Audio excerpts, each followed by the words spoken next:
Bienvenidos a Este Oeste. En esta ocasión vamos a analizar un poco la crisis en Grecia.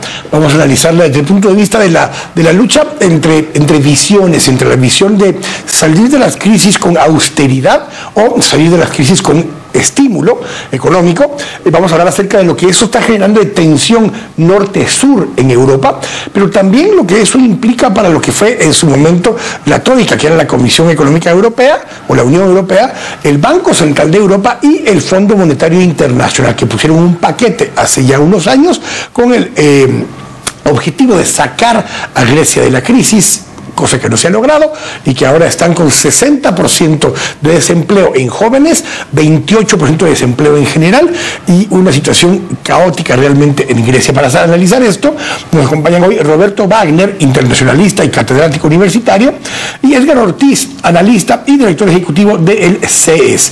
Así que vamos a conversar con ambos acerca de este tema. Roberto, Edgar, bienvenidos. Gracias. Buenas noches, Sigue. Roberto, empezamos un poco contigo hablando del contexto, de lo que está pasando en Europa, de lo que fue la generación de la Unión Europea en los objetivos económicos, políticos y hasta militares, y lo hacemos extensivo a la OTAN, del por qué se crea esto y por qué ha ido creciendo tanto. Hay una lista de espera de países por entrar tanto a la zona euro como a la Unión Europea. Hablemos del contexto político de la región y lo que eso implica.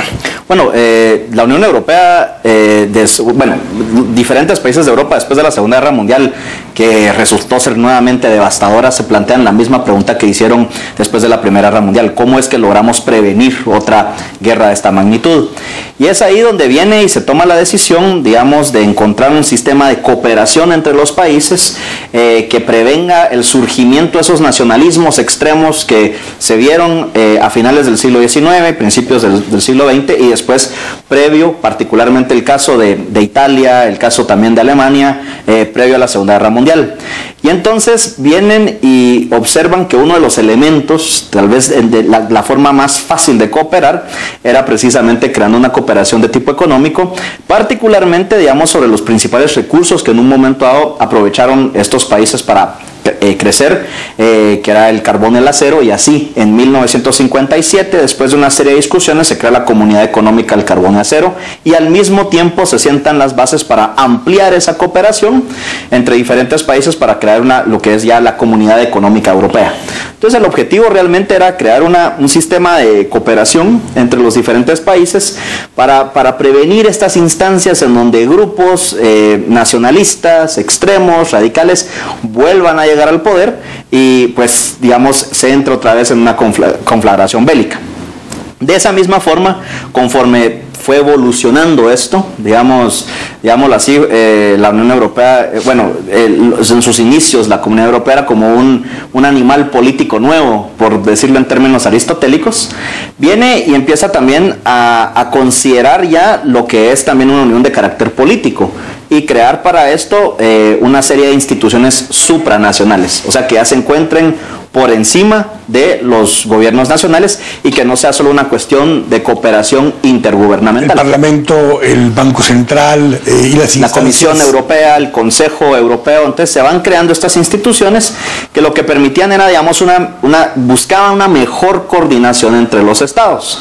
Y luego, a través de los diferentes tratados que ha tenido la Unión Europea, pues se llega a considerar también, digamos, la importancia de que no se limite la Europa a, digamos, en un momento dado los países de Europa Occidental, sino que también esta puede ampliarse, que es un proceso que se da precisamente en los años 90, que ya se está considerando en los 80, pero que para los años 90 ya, digamos, logra un gran auge cuando empezamos a ver la independencia de las ex repúblicas soviéticas. Cuando cae el muro de Berlín. Cae el muro de Berlín, y entonces, bueno, se da esta situación.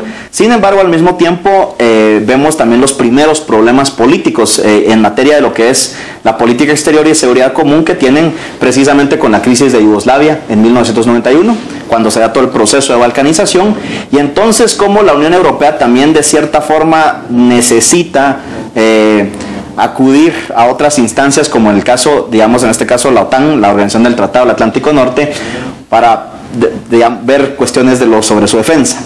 luego en Bruselas, que se convierte como en la capital. Solo para ver esto, no todos los miembros de la Unión Europea son de la zona euro, y no todos los que son de la zona euro y de la Unión Europea son miembros de OTAN. Así es. Hay diferencias entre esas. Hay diferencias, pero todas esas diferencias están enmarcadas en los diferentes tratados constitutivos que permiten muy claramente cómo es que deben ser esos procesos.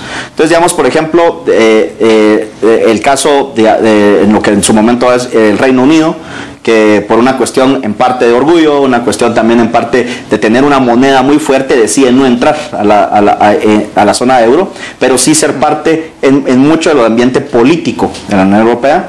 Y después países que se declaran automáticamente neutros, militarmente hablando, que reconocen los tratados que existen de la Unión Europea con la OTAN, pero no participan en sus operaciones. Entonces, vemos cierta complejidad, pero que va cada vez aumentando y burocráticamente aumentando conforme más miembros llegan a participar en la Unión.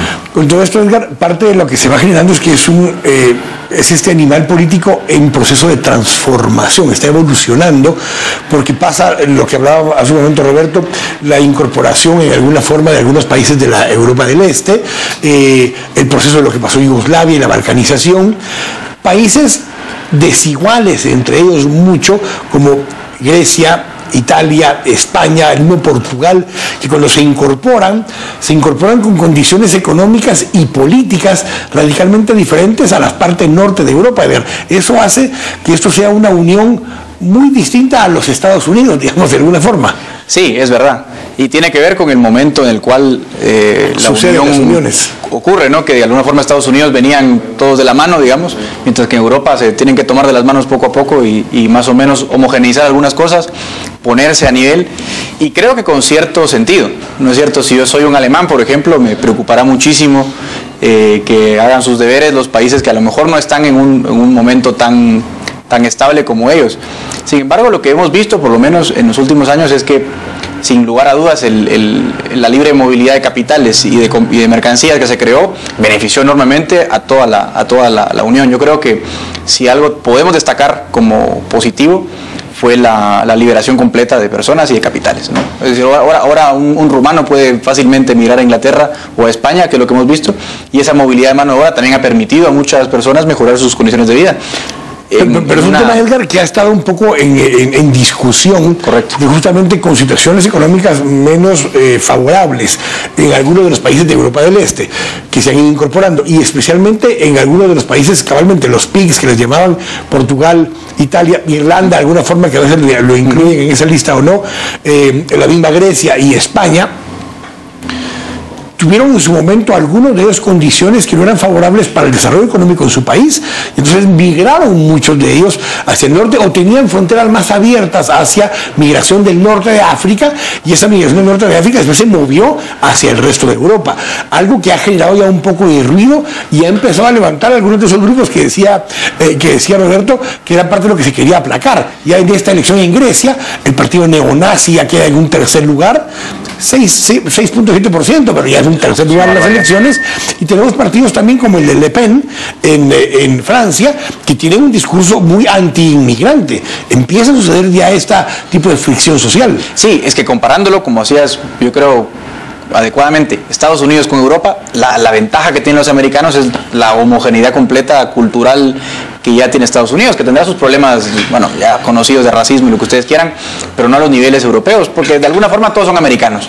O sea, hay diferencias étnicas, más no necesariamente diferencias de la cultura estadounidense. Exactamente, digamos, Dakota del Norte, por ejemplo, o Dakota del Sur es pobre comparado con California, pero, a ver, no hay una discriminación hacia la gente de Dakota del Sur, porque son americanos al fin y al cabo, y ese lazo, por lo menos, esos mitos fundacionales famosos, ¿no?, de los que hablan mucho, ayudan mucho a la cohesión, algo que en Europa no hay. La barrera del lenguaje, por ejemplo, es también una forma en la que se exaspera el nacionalismo también, ¿no? Sin embargo, a ver, yo creo que con eso y todo, los descontentos, sobre todo por parte de los países más ricos, vienen justamente por una razón que es común también en Europa, ¿no?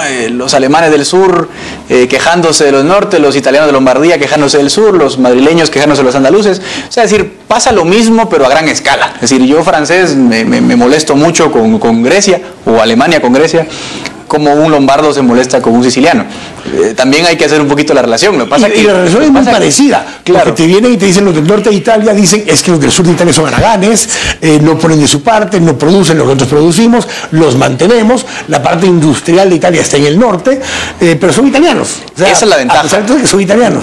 No es lo mismo que un italiano es Aragán, digamos, para a lo del juicio, de quien emite el juicio, que un griego, que un búlgaro, que un rumano, por ejemplo, me haga pagar sus platos rotos. Y yo creo que ese es realmente el centro del debate que preocupa, porque es justamente donde se despiertan esas Ahora, es el centro de un debate desde el punto de vista político y donde han asumido posiciones, en principio basadas en temas económicos. Roberto, el presidente de Bruselas y de Alemania, Angela Merkel, fue muy contundente a decir, bueno, está bien, si no quieren hacer su esfuerzo, no pidan que nosotros paguemos esos platos rotos que decía Edgar.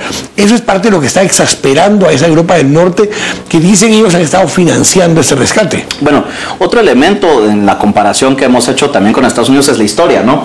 O sea, estamos pensando prácticamente menos de 70 años desde la concepción de una Europa unida, y esa Europa iba a ser principalmente Europa occidental, y cómo se iba a generar una cooperación que previo a ese proceso había sido una historia de guerras y de violencia. Pero entonces también sumado a eso, la Unión Europea inicia como una Europa de motores. Unos primeros motores, particularmente Francia, Inglaterra, después posteriormente también se va uniendo Alemania, que son los países que aportan a la Unión, ¿no?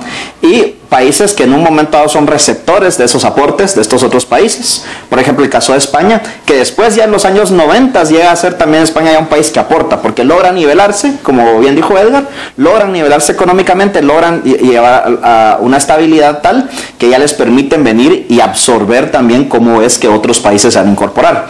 Pero el proceso en el que se incorporan, digamos, actualmente estamos hablando de 27 países, con una lista de espera también amplia, en donde ¿cómo hacemos para que un país como Polonia, que es 20 veces más grande que un país como Holanda, pero su economía es una 20ª parte de la holandesa, cómo logramos que ese país, pues digamos, se logre incorporar? Entonces ese fue uno de los grandes retos, y después quién era el que iba a sujetar todo en las buenas y en las malas, y ahí es donde se empieza a posicionar Alemania.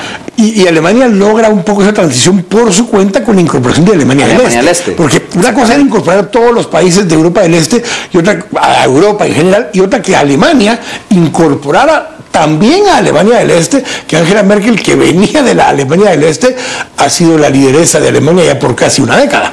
Sí, es una situación. Ellos sí lograron esa transición. La logran exitosamente, entonces, digamos, es prácticamente seguir ese modelo, y eso es uno de los problemas que ahora también se está viendo en Alemania, donde ya hay un grupo, ya la población nacional alemana, ya dicen, bueno, nosotros hemos pagado los platos rotos de todos, y hasta acá. No podemos seguir nosotros siendo económicamente y fiscalmente responsables, mientras que hay otra serie de países que no lo están haciendo, y otros países que originalmente eran parte de esos primeros motores y que ahora no muy quieren aportar. Y estamos empezando a ver cómo tal vez lo rápido que fue el proceso desde lo que fue el Tratado de Maastricht, que digamos 2 años después de Maastricht es Schengen, que permite la libre movilidad, y después todas las políticas de ampliación. O sea, yo siento que lo económico, estoy de acuerdo con Edgar, cómo fue tan beneficioso, pero al mismo tiempo, tal vez como en esa bonanza económica, lo político tal vez sí sufrió algunos problemas en cuanto a evaluar, digamos, cómo es que iban a lograr el balance de estas nuevas incorporaciones. Porque aquí está otro tema de discusión, comparando otros Estados Unidos con Europa. Estados Unidos es una unión federal, pero cada estado tiene ciertas normas que ha mantenido independientemente de las leyes federales. En Europa vas a un problema adicional. Están las leyes europeas, están las leyes nacionales, pero tenés países como España que tienen leyes autonómicas de sus propias regiones, los catalanes, los vascos, los gallegos, que tienen sus propias visiones, y de alguna forma pasa en otros países. Eso es lo que está generando un poco más de ruido. De hecho lo generó en Reino Unido, ahora con UKIP, que es el United Kingdom Independence Party, que es un partido que está promoviendo por la independencia del Reino Unido de Europa. Esa es una parte adicional que tiene enfrentado a los mismos países entre sí, Edgar. Sí, pero bueno, acá hay un tema complejo. Digamos, uno inicialmente sobre el papel podría pensar que de alguna forma la diversidad, digamos, legislativa fomentaría una competencia sana entre comunidades, por ejemplo, o entre regiones, sea como se llame en cada país, que competiría a sí mismo con la legislación nacional y a su vez con la europea, aunque la europea tiende a ser una regulación paraguas, ¿no? Y un poquito más homogénea. Sin embargo, aquí hay una mala mezcla de incentivos. Y el problema es, por ejemplo, si yo soy España, está muy bien, Cataluña tiene su regulación, el País Vasco la propia, en Navarra incluso su estatus especial, pero el problema es que la inyección de plata, digamos, me viene de arriba.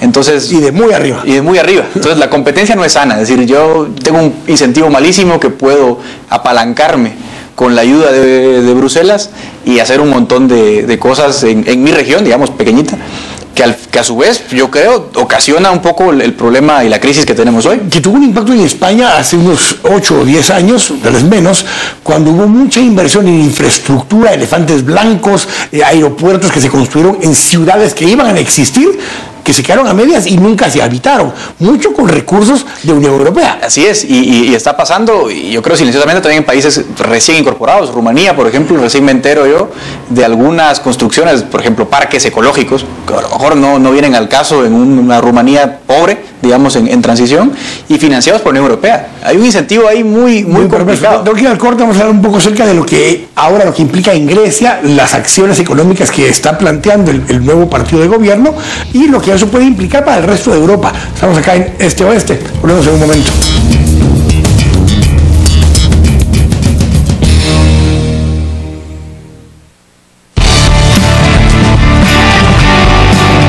Estamos presentando Este Oeste.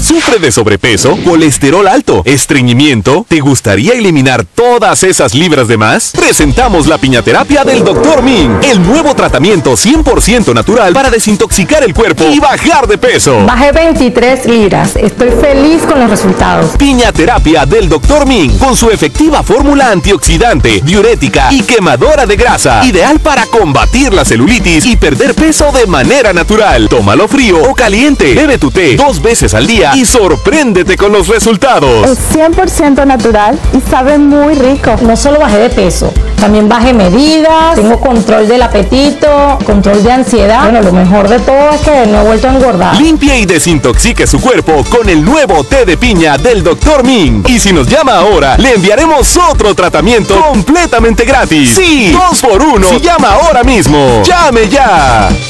Los sábados a las 3 de la tarde desde Panamá. The Flow Entertainment presenta The Flow Internacional. ¿Ya está grabando? The Flow. Pero este es The Flow. The Flow Internacional. Prepárate, Guatemala. Para la propuesta urbana más completa de la televisión. Clásicos, coberturas, segmentos y mucho más. Ya lo sabes. The Flow. Guatemala. Los sábados a las 3 de la tarde en el canal Antigua. Mira sin límites.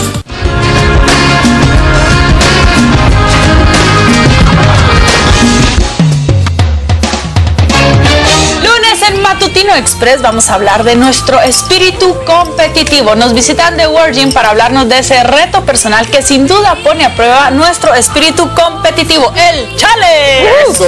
Además, el cantautor guatemalteco Ale Mendoza nos presenta su proyecto para celebrar esos 3 años de carrera artística que lleva ya. Viene a presentar Poema en versión bachata. Eso, bueno, y la chef Debbie Fadul nos habla de esos ingredientes que no compiten entre sí, sino que realmente se complementan en la gastronomía. Todo esto y mucho más, lunes a las 8 de la mañana los esperamos. ¡Nos vemos!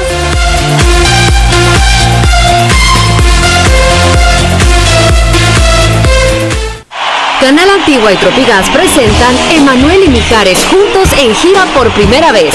El tour Amigos, con más de 60 presentaciones con éxito total en México, llega a Guatemala. Los dos grandes de la música romántica juntos por primera vez. Emanuel y Mijares en el Tour Amigos, el 12 de febrero en el Gran Tikal Futura. Tour Amigos, no te lo pierdas. Venta de boletos en Todo Ticket. Invita Canal Antigua con el patrocinio de Tropigas, la llama que rinde más. Lea esta semana en Contrapoder. Fugitivos de Rusia. Guatemala se convirtió en un paraíso para borrar su vida pasada. Corrupción en Brasil. La historia de sobornos detrás del papelito Chuco que aludió a políticos guatemaltecos. Calendario agrícola. Los 50 productos más importantes del suelo guatemalteco y su significado en la economía.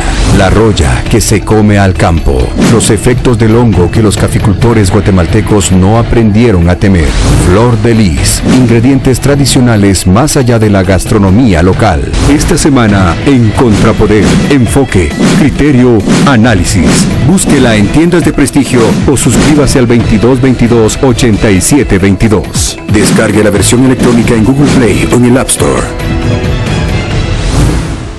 A las 7 p.m. Nuevo horario, nuevo formato. Siempre la mejor información en la voz de los mejores periodistas.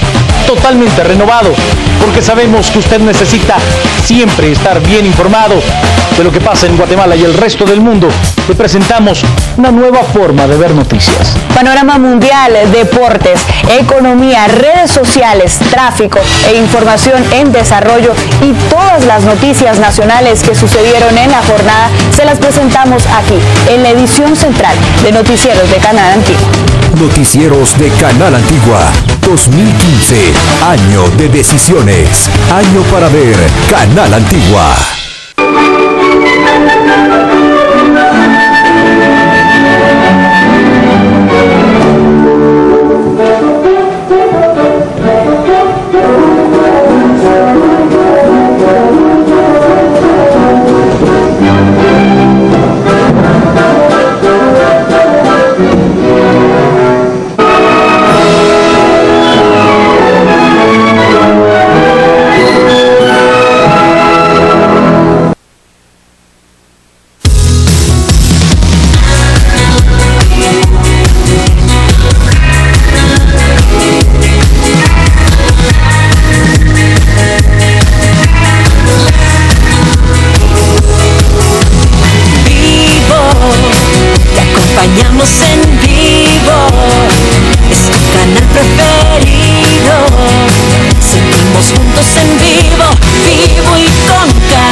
Estamos presentando Este Oeste.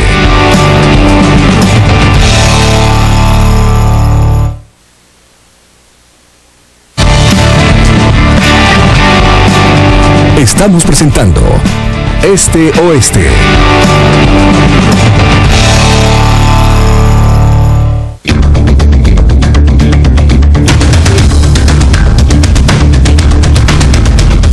En Este Oeste, conversando acerca de la crisis en Grecia y lo que eso puede implicar una crisis en Europa. Hubo un momento en el que el euro llegó a estar en 1.11.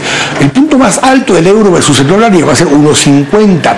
El punto más bajo es justamente ese, 1.11, y puso en crisis a la Unión Europea en general, económicamente hablando, a la moneda, porque parte de lo que se ha hablado es que una de las alternativas, no lo ha expresado así ni el primer ministro ni el ministro de Finanzas que acaba recientemente de nombrar, ninguno de los dos lo ha expresado tajantemente, pero siempre se habla de la posibilidad de que en un momento dado Grecia pudiera retirarse de la zona euro, no de la Unión Europea, sí de la zona euro, por razones que a ambos les convendrían en principio, como comentaba. Pero hay que entender dos cosas en este esquema también. Cuando se habla del rescate de 240.000 millones de dólares que le ha dado la Unión Europea al sistema griego, una buena parte es para atender deuda de bancos de Alemania, de Inglaterra y de la misma Francia. O sea, es cierto, el rescate lo recibe Grecia, pero el dinero regresa para pagar deudas de bancos de los países que están haciendo los aportes originalmente. Algunos lo han tomado como que es algo hipócrita hablar de un rescate griego cuando lo que están rescatando es a bancos del norte de Europa que si no reciben ese rescate, quebrarían. Ese es parte del dilema, Edgar, que todavía hay una como doble moral en ese sentido. Bueno, hay un poco, de ahí nace un poquito la famosa queja, ¿no? De decir, el culpable es Alemania por haberlos puesto en esta posición y Grecia... Por haber prestado sabiendo que no podían pagar. Sí, Grecia y España suelen ser, por ejemplo, los culpables, las víctimas, perdón, más que los culpables. Sin embargo, aquí yo sí quisiera hacer una apuntalación, por ejemplo, en el caso griego. Es decir, para un poco analizar esta afirmación a la luz de los hechos, Grecia mintió. Es decir, mintió acerca de su déficit en contubernio con Goldman Sachs. Se había declarado a la Unión Europea que el déficit estaba más o menos al 3% del PIB, 3,5%, cuando en realidad era al cuádruple. Es decir, también hay una 11-12%. 11-12%. Hay una cuestión también de ese tipo. Luego, lo que en realidad pasó, si lo vemos en perspectiva, digamos, ya más micro, es verdad, están pagándole hoy a bancos del norte de Europa. Pero lo que eso quiere decir en términos de economía real es que los alemanes y los demás países del norte, pero sobre todo Alemania, produjeron bienes en el pasado para el disfrute de los griegos, y ahora es normal que, digamos, si yo doy un crédito es que te vendí el bien pero nunca lo cobré. Entonces uno tiende a ver el instrumento financiero como, bueno, un instrumento financiero, pero el instrumento financiero tiene bienes detrás, y esos bienes fueron disfrutados por los griegos. Y el problema es que Grecia vivió muy por encima de sus capacidades a costa de los alemanes hace 5 o 10 años. Entonces uno puede ver, por ejemplo, que Grecia en 30 años, porque es una barbaridad, en 30 años no calzó un solo presupuesto nacional. O sea, se fue en déficit 30 años seguidos. Y la entrada del euro le viene, de alguna forma, a fomentar esa burbuja, porque Grecia con el dracma tenía unos tipos de interés muy altos, pero al ingresar a la zona euro, en el 2001, los tipos de interés caen del 24% más o menos al 3% con el cero de riesgo. Es decir, le dejamos así como barra libre, si lo queremos ver, es una analogía, barra libre a Grecia, se dan la buena fiesta 10 años y hoy está muy bien, se quejan de la austeridad. O sea, le das barra libre a un tipo que no toma mucho y dices, bueno, el tipo, aunque tenga barra libre, no va a consumir de más. Pero le das barra libre a un alcohólico anónimo que está recién en recuperación y cuando se da cuenta dice, bueno, pues aquí la fiesta puede seguir. Paul Krugman ha insistido en que lo que la Troika hizo, que es esta estructura de la Unión Europea, el Banco Central de Europa y el Fondo Monetario Internacional, pusieron una serie de normas y de restricciones al gasto, o sea, promoviendo la austeridad en el 2010, que eran imposibles de cumplir y al mismo tiempo pegarle a las proyecciones de crecimiento económico que decía la misma Troika que se iban a conseguir. Para efectos prácticos, 4 años y medio después, no se han cumplido las metas de crecimiento económico, sí se ha cumplido el de no endeudarse al nivel que se venían endeudando, pero una contracción económica enorme, Roberto, que generó 60% de desempleo en la población joven y 28% de desempleo en general para Grecia, y eso es lo que tiene muerto a Grecia en este momento. Bueno, sí, tomando en cuenta, como bien dice Edgar, o sea, digamos, no solo el gobierno de Grecia mintió, sino que lo hizo por demasiado tiempo, ¿no? Incluso endeudándose aún más cuando fueron las Olimpiadas en aquel país en el 2004. Y entonces, nuevamente, caemos en una situación, primero, la posición en la que se encuentra, digamos, un país como Alemania y otros países de la Unión Europea que saben que la situación en Grecia también los afecta directamente a ellos. Pero segundo, digamos, si lo vemos desde la perspectiva de la Troika, la pregunta es ¿cómo logras que, digamos, se discipline un gobierno tan irresponsable? O sea, una serie de gobiernos tan irresponsables. O sea, yo no veo que no podría ser de otra forma que no fueran estas medidas tan drásticas. Y que sí, después de 4 años no se han cumplido muchos, pero sí se ha logrado por lo menos, digamos, contener el gasto. Contener el gasto. Pero cuando dices al menos se ha logrado eso, es lo que están reclamando ahora, que esa contención del gasto ha profundizado la crisis en vez de haberlo sacado de la crisis. Pero ahí es donde viene la otra parte de la austeridad. Prácticamente el 60% de la población económicamente activa dependía del Estado, ya sea a nivel pensiones o como funcionarios públicos. En un país en donde a partir de los 50 años legalmente ya puedes venir y jubilarte, y mucha gente lo hacía entre los 53, 55, pero ya tenía demasiada gente dependiendo de un Estado quebrado. Entonces, nuevamente, entras en una situación en la cual la gran pregunta es cómo precisamente es que pretendes venir y retomar la senda del crecimiento, pero al mismo tiempo, como bien ya dijo Edgar, digamos, hacerte responsable de esa deuda y de los beneficios de esa barra libre que ahora tocan pagar, ¿no? Ahí yo creo que Roberto toca un punto central y de alguna forma lo doloroso del tema y digamos y lo trágico de los datos, es decir, las proyecciones de crecimiento no se cumplen justamente porque lo que Grecia tiene que hacer es cambiar de modelo productivo, bueno, o implementar un modelo productivo. Me parece que Grecia no, a lo interno tiene un modelo. Pero una cosa más a lo que dijo Roberto para que lo agregues en lo que estás diciendo ahora. 50, 55 años es la edad de retiro. Exactamente. La edad promedio en Grecia es 43 años.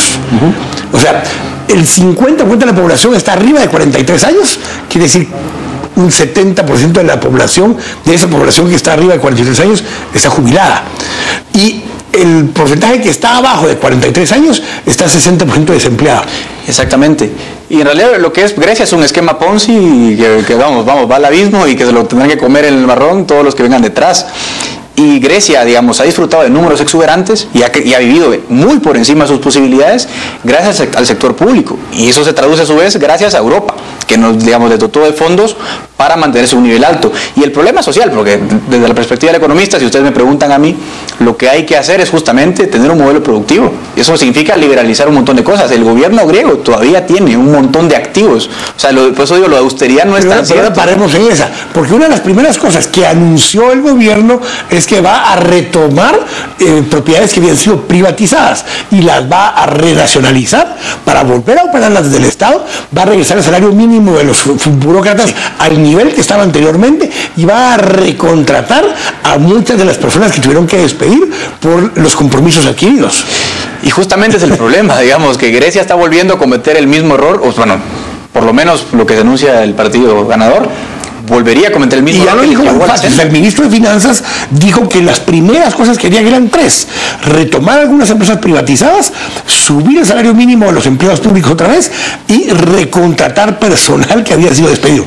La única forma en la que Grecia pudiese pagar la deuda, así haciendo números un poquito apresurados, sería que el Estado liquide todos los activos, bueno, no todos, pero la gran parte de los activos que tienen empresas públicas y más o menos sí, eso alcanzaría a pagar. Por eso lo de la austeridad es un poquito relativo, es, bueno, nos tiramos una fiesta, digamos, exuberante con el tequila más caro, el ron más caro, y ahora, bueno, hagamos una fiesta más pequeña. Me explico, es un poco la relación. Griego. Exactamente, con vodka griego si quieren, pero no están diciendo dejemos de pasar de fiesta y vamos a trabajar. Eso es lo que no ha hecho Grecia. Y el problema acá que tenemos es el euro, porque de alguna forma recordemos que los billetes de banco son un pasivo del Banco Central, y en la medida que los activos del Banco Central que respalden esa moneda sean tóxicos, como el caso de Grecia, por ejemplo, la zona euro se ve gravemente afectada. Tú ya mencionaste aquí que cuánto ha sido la caída del euro, aunque eso habría que agregarle también, si me permiten hacer una nota al pie, la medida del Banco Central suizo, que suspende la paridad fija, digamos, del franco, y con ello el euro, ¡pum!, se termina de caer. El esquema se vuelve una lucha de visiones políticas y económicas, porque es una mezcla de eso. O sea, no es simplemente una posición política, es una posición de que si el Estado es el problema o el Estado es la solución. Claro. Y esa es la discusión, lo decíamos en broma antes del programa, es Hayek versus Keynes, que fue lo que surgió entre la Primera Guerra Mundial y la Segunda Guerra Mundial, donde uno argumentaba que la solución era que el Estado entrara con gasto público para levantar la economía.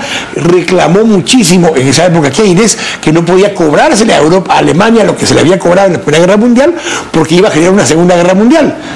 Generó una Segunda Guerra Mundial, tal como lo había previsto, y plantea el dilema de que el Estado es el problema o es la solución. Bueno, en el caso de Grecia ha sido definitivamente el problema, o sea, ha sido claramente el problema. O sea, el Estado por excelencia gasta y consume. Y entonces, como bien decía Edgar, digamos, la postura que se está retomando, si se quieren mantener en la zona euro, es precisamente seguir esa senda del gasto y consumo, que tal vez no va a ser tan elocuente como lo ha venido siendo, pero igual será prolongar los problemas. Ahora, la otra cuestión también está ya el tema político, ¿no? Porque ya caemos en que las medidas de austeridad, la medida, digamos, de liquidar muchos de los activos que se tienen, no son lo más popular, y particularmente, digamos, para un país en donde tanta gente ha llegado a depender del Estado en ese sentido, pues lo que quieren es ver cómo se mantienen en esa senda. Ahí es donde me preocupa yo el tema de las elecciones, cómo realmente... Porque especialmente en sistemas parlamentarios que pueden volver a convocar elecciones rápidamente, claro. Porque si la alianza que se logró ahora, que era casi mayoritaria de Syriza, pero si no se logra mantener el poder, tiene que ceder el poder a los siguientes, que en este caso es el partido que estaba en gobierno, que tiene 79 parlamentarios, no le alcanza para hacer ellos solitos a ninguno, le alcanza para hacer solitos gobierno. Ahí empieza una crisis de gobernabilidad. Entonces, parte de la discusión, Roberto, es que quienes llegan al poder dicen, miren, lo que había planteado la Troika les parece razonable para algunos económicamente, pero socialmente es insostenible. ¿Cómo encontramos una alternativa intermedia? Esa es la pregunta que se están haciendo. Y no solo la alternativa intermedia, ¿cuánto tiempo se van a tardar en implementar eso sin que haya, sin que se prolongue el malestar social y que se mantengan las coaliciones dentro del Parlamento? Porque ahí es donde está el punto sumamente delicado. Si se va a tomar una decisión que a otro de los grupos no le parezca, rompe la coalición, da un voto de desconfianza y entonces regresamos al punto cero. Y después está el tema que lo hemos discutido en otras ocasiones, es que Grecia abandone la zona euro, retome una moneda nacional y que eso a través de la devaluación y demás vuelva a entrar, o sea, se meta en esa senda, para tratar de salir de estos problemas. Pero la cuestión está ahí nuevamente, eso no se hace de la noche a la mañana, no es de que aquí a enero del 2016 ya estamos haciendo las cosas bien. Jeffrey Sachs escribe un libro que se llama el costo de la civilización, algunos lo han traducido como el costo de la democracia. Para mantener gobernabilidad, para que sea sostenible, hay ciertas medidas que tienen que poder regarse el beneficio a mucha población. Una forma de hacerlo es que todo el mundo reciba algún beneficio del Estado, que es como lo está haciendo Grecia. Se volvió insostenible, pero también quitárselos a todos de golpe tampoco era sostenible políticamente, Edgar. No, es imposible. De hecho, bueno, vimos incidentes violentos incluso, ¿no? De alguna forma también como una seña ideológica cuando incendiaron un Starbucks en Atenas, me parece. Definitivamente es impracticable. Habría que buscar alguna solución viable, intermedia, pero siempre yo creo que el reto está en liquidar paulatinamente activos del Estado. Yo insisto en eso, porque no se puede echar, a nadie a la calle de la noche a la mañana, como de hecho ya, en parte ocurrió con la austeridad. Pero desincorporar activos de empresas productivas, porque las hay algunas que son del Estado en Grecia, automáticamente quien la compra va a despedir gente. Porque es ineficiente. Por eso digo que hay que hacerlo paulatino, pero sin una reasignación de recursos. Que básicamente el problema de crisis es el mercado se da cuenta que hay una mala asignación de recursos y de alguna forma hay que reasignarlos, porque la opción B que tenemos es, mantengámonos un poquito llorándole a Europa que nos dé una mano. El problema es que alguna vez estalla la bomba y lo único que significa recibir más financiamiento es postergar la explosión. Pero ahorita se va a generar una especie como de juego de póker, donde van a empezar a jugar con las cartas. Uno va a decir, yo no hago nada, si no me querés financiar, mira qué haces con tu bomba. O sea, Grecia diciéndole a Europa le va a decir, no te financiamos nada más, o cerrar los chorros, o mantenés el convenio que estaba cumpliéndose, o te salís de la zona euro. Es como jugar chicken, como dicen, dos carros que van de frente a chocarse, ¿quién va a ceder primero? Con una situación que Grecia no puede salirse del euro sin un coste, igual o peor que liquidar activos. Pero salirse del euro no implica que se salgan de la Unión Europea, lo cual la movilidad de personas se vuelve un problema para Europa del Norte, porque mucho más griego va a empezar a moverse hacia el norte de Europa para buscar mejores oportunidades. Sí. Y ya está pasando. Ya está ocurriendo, pero va a pasar más aún si llega a suceder una crisis más fuerte. Cayó más de 10% el mercado griego. No cayeron los demás mercados, solo el mercado griego tuvo la caída. El euro ya no volvió a caer, se estabilizó. Bueno, tenés que negociar también, a lo interno, que ese es el otro tema también. O sea, es un juego de gallina en dos dimensiones. Tengo que ir a corte, vamos a regresar para algunas conclusiones finales, entender qué es lo que va a impactar eso al resto de Europa. Vamos a comparar un poco con los casos de América Latina, lo que esto implica en esas políticas de austeridad o de estímulo. Estamos acá en Este Oeste, volvemos en un momento.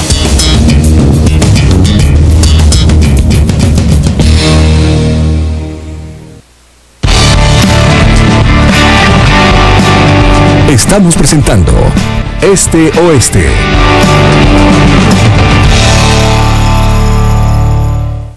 Canal Antigua y Tropigas presentan Emanuel y Mijares juntos en gira por primera vez.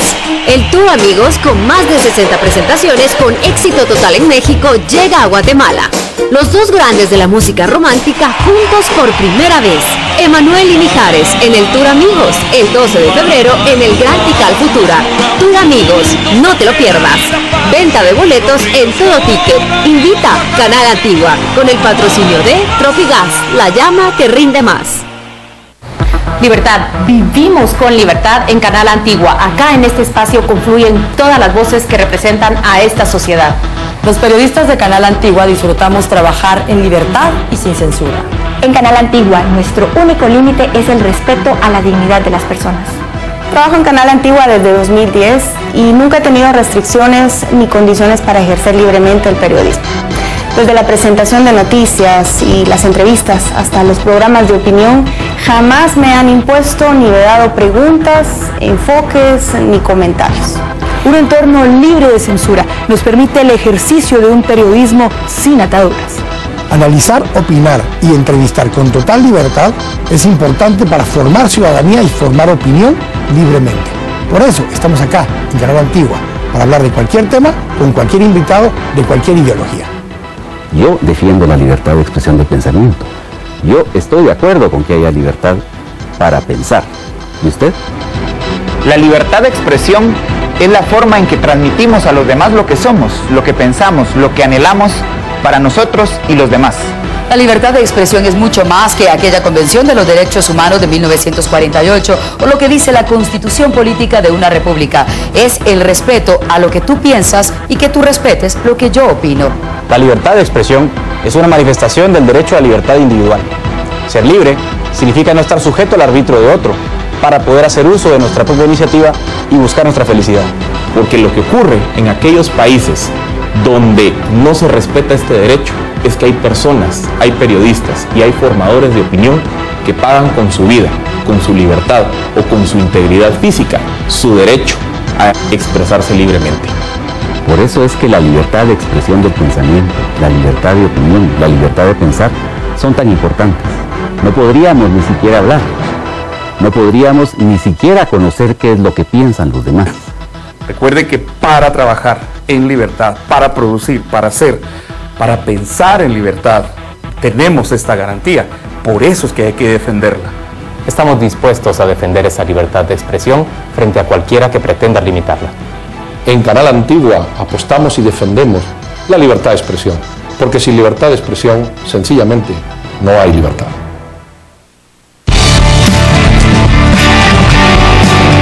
Estamos presentando Este Oeste.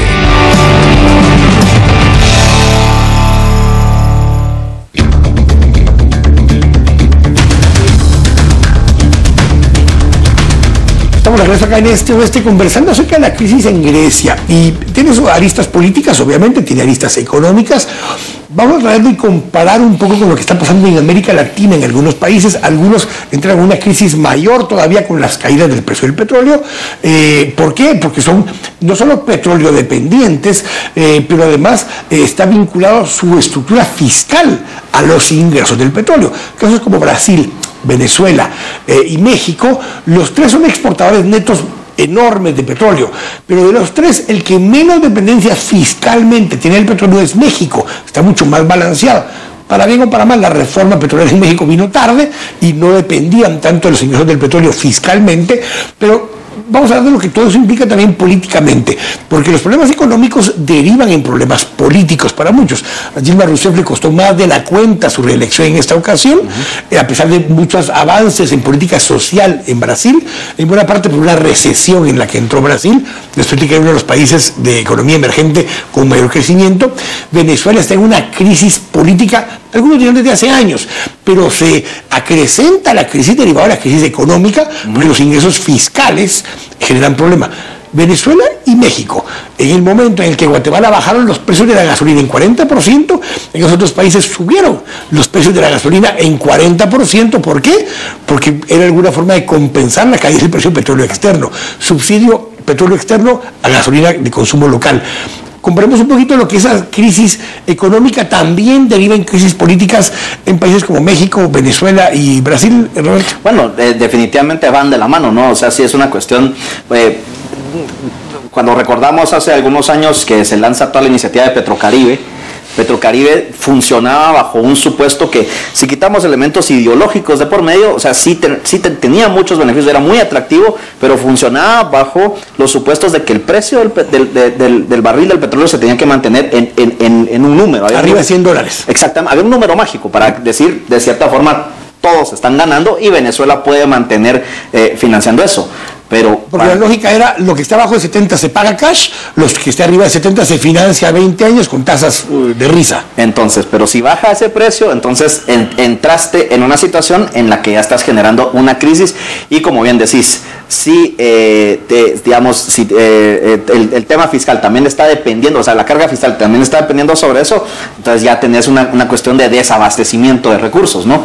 Entonces, bueno, el caso de Argentina también estamos viendo lo mismo, cómo empieza, digamos, a decaer el sistema, la situación económica en aquel país, y hoy en día estamos ante una crisis política, que también se le suma cualquier otra situación que en una circunstancia de bonanza económica no sería tan grave pero no es el caso de Argentina. Entonces, yo siento que ahí es donde, digamos, ver modelos como lo que fue el griego y ver algunos de los modelos en América Latina, sí es una cuestión interesante, porque hasta qué punto dentro de estas crisis económicas y demás surgen grupos con propuestas muy populistas o con propuestas, digamos, que suenan mesiánicas. Pero voy a cambiar de época, porque, digamos, ningún país de América Latina tiene los niveles de endeudamiento versus Producto Interno Bruto como lo tiene Grecia y algunos de los países del sur de Europa. 179%, o sea, casi 2 veces el PIB es la deuda que tiene Grecia. Sí. En América Latina, Guatemala, solo para poner una relación, Guatemala está en 25%. La deuda de Guatemala equivale al 25% de su Producto Interno Bruto. O sea, la cuarta parte de la riqueza del país está en deuda. En el caso de Grecia es casi 2 veces el Producto Interno Bruto el que está en deuda. ¿Qué quiere decir eso? Guatemala tendría que o contraerse a la mitad de su economía o multiplicar por 4 la deuda que tiene, no por 4, no por 8 la deuda que tiene para llegar a los niveles que tiene Grecia. Estamos lejos de eso, Guatemala. Pero hubo países, Venezuela, justo antes de que llegara Chávez, llegó a estar en una crisis de ese tipo. ¿Y qué produjo? Produjo a Chávez. Exactamente, esa es la relación a la que iba, digamos, lo que debemos, en Europa estamos viendo irónicamente lo que hablábamos al principio. La Unión Europea se forma para venir y repeler lo que eran estos movimientos nacionalistas extremos, y hoy estamos viendo un montón de esas expresiones y estamos viendo que ya están llegando al poder. O sea, que ya tienen una representación, que ya son, digamos, actores de peso en el escenario político. Y vemos grupos, digamos, nacionalistas extremos, pero también vemos grupos de izquierdas también más extremas que tienen propuestas que, digamos, que son muchas veces anti-Europa, por ejemplo. O sea, podemos ver que hoy el partido en Grecia pueda venir y decir, bueno, tal vez tengamos que abandonar la zona euro. Pero si la cosa se complica, ¿hasta qué punto un partido como los neonazis, nosotros abandonamos toda la Unión Europea, y como bien había dicho Edgar, los costos que eso puede tener y la viabilidad de eso? Entonces, en América Latina también, los Kirchner, digamos, en un momento dado, digamos, surgen porque no pertenecían a la clase política tradicional. Hugo Chávez viene y gana las elecciones, pero porque hay crisis políticas que generaron la clase política tradicional y surge un Hugo Chávez. Correa. Evo Morales. Entonces, ¿hasta qué punto, digamos, esa situación, digamos, una crisis económica que después degenera también en política, o sea, nos puede lanzar muchas veces estas figuras que solamente y son una tabla salvadora para esa población que ha estado desposeída. Y en ese momento. Para esos indignados, Edgar. Claro, de alguna forma pienso en Podemos en España, por ejemplo, que también es un paralelo a Syriza. Es decir, un poco la mentalidad antisistema. De hecho, la retórica de Podemos es muy similar, ¿no? La casta. Ellos se refieren digamos, a los culpables de la crisis, a la clase política que ha gobernado. De hecho, Iglesias estaba en Grecia y celebraba como si fuera propia la elección de Syriza. Así es, porque ellos se identifican de alguna forma como esa nueva generación, esa generación, la voz, digamos, de los afectados, y producen eso. De hecho, curiosamente, los países muy latinos, ¿no? Sobre todo España, se latinoamericanizan, digamos, con estas crisis que están viviendo. Pero también pasa de alguna forma, haciendo el paralelo también, porque de alguna forma España y Grecia se incorporan a una unión para la cual no tienen ni el nivel de institucionalidad suficiente, ni el nivel de civismo, ni de valores suficientes para incorporarse. Es decir, es darle un BMW nuevo a alguien que nunca tuvo probablemente automóvil, por ejemplo. Es decir, para ellos fue una bonanza sin precedentes. Y el problema es, una vez te subo, es muy difícil que te quieras bajar.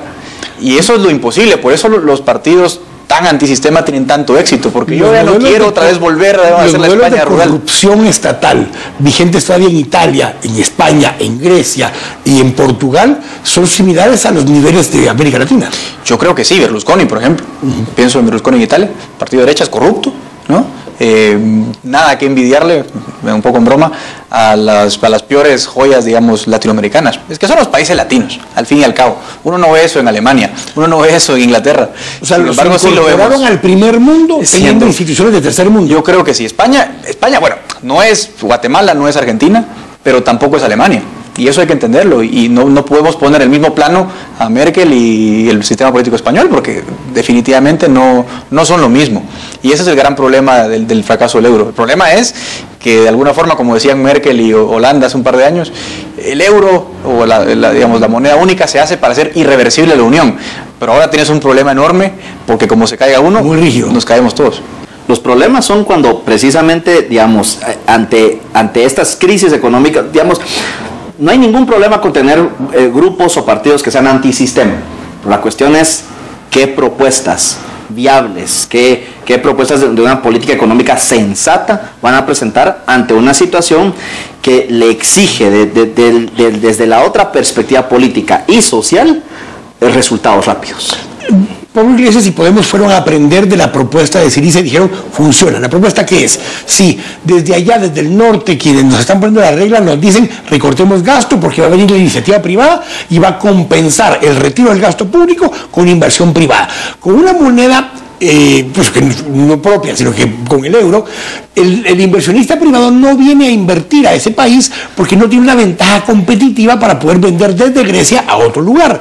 Además, mucho de esa mano de obra no está calificada como lo está la mano de obra o alemana o francesa, o no es tan barata como lo es la mano de obra turca o la mano de obra china, donde pueden producir y traer el producto más barato a pesar del transporte y a pesar de las tarifas de importación hacia Europa. Entonces, en ese modelo, lo que se supone que debió haber pasado en los últimos 4 años, que era que se inyectara inversión privada con las privatizaciones que hubo y con la inversión privada que iba a venir al salir el gasto público, no se dieron. Entonces, ¿qué es lo que generó? Mayor desempleo y problemas económicos insostenibles socialmente, aunque económicamente era lo más razonable.